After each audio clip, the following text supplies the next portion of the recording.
ಸ್ವಾಗತ ಸ್ನೇಹಿತರೆ.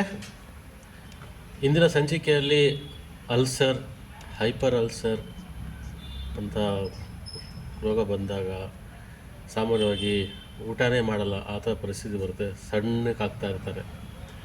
ಇದು ಸಾಮಾನ್ಯವಾಗಿ ನಾವು ತಿನ್ನೋ ಆಹಾರದಿಂದನೇ ಬರೋದು. ಅದು ಸಾಮಾನ್ಯವಾಗಿ ಕಂಡುಬರೋದು ಈ ಸೀ ಫುಡ್ ತಿನ್ನೋರಿದ್ದಾರಲ್ಲ, ಸೀ ಫುಡ್ಡಲ್ಲಿ ಮರ್ಕ್ಯುರಿ ಲೆವೆಲ್ ಜಾಸ್ತಿ ಇರ್ತದೆ. ಆ ಮರ್ಕ್ಯುರಿ ಲೆವೆಲ್ ಜಾಸ್ತಿ ಆದಾಗ ಈ ಹೈಪರ್ ಆ್ಯಸಿಡಿಟಿ, ಹೈಪರ್ ಅಲ್ಸರ್ ಅಂತ ಕಂಡುಬರುತ್ತೆ.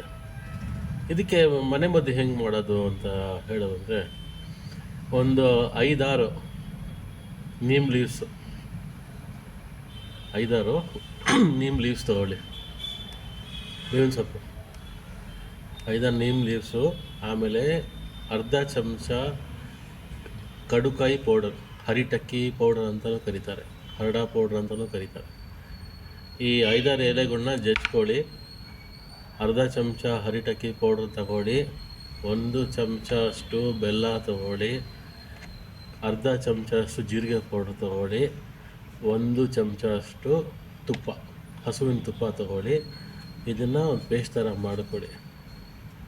ಪೇಸ್ಟ್ ಥರ ಮಾಡಿಕೊಂಡು ಯಾವಾಗ ತಿಂತಾರೋ, ಆಹಾರ ಸೇವಿಸ್ತಾರೋ ಅದಕ್ಕಿಂತ ಅರ್ಧ ಗಂಟೆ ಮುಂಚೆ ಇದನ್ನು ತಿನ್ನಿ. ಆರಾಮಾಗಿ ಊಟ ಸೇರುತ್ತೆ. ಈ ಅಲ್ಸರು, ಹೈಪರ್ ಆ್ಯಸಿಡಿಟಿ ಆಗಿರೋರಿಗೆ ಊಟನೇ ಸೇರಲ್ಲ, ತಿನ್ನೋದಿಲ್ಲ, ಸಣ್ಣಗಾಗ್ತಾ ಇರ್ತಾರೆ. ಇದೊಂದು ಪ್ರಯೋಗ ಮಾಡಿ, ಖಂಡಿತ ನಿಮಗೆ ಒಂದು ಪರಿಣಾಮ ಸಿಗುತ್ತೆ. ವಿಡಿಯೋ ಇಷ್ಟ ಆಗಿದ್ರೆ ಲೈಕ್ ಮಾಡಿ, ಬೇರೆಯವ್ರಿಗೂ ಶೇರು ಮಾಡಿ. ಯಾರು ಸಬ್ಸ್ಕ್ರೈಬ್ ಮಾಡಿಲ್ಲ ಸಬ್ಸ್ಕ್ರೈಬು ಮಾಡಿ. ನಿಮ್ಮ ಬೆಂಬಲ ನನಗೆ ಬೇಕು ಇನ್ನಷ್ಟು ಮದ್ದನ್ನು ಮಾಡಿ ಹೇಳೋಕ್ಕೆ. ಧನ್ಯವಾದಗಳು ಫ್ರೆಂಡ್ಸ್.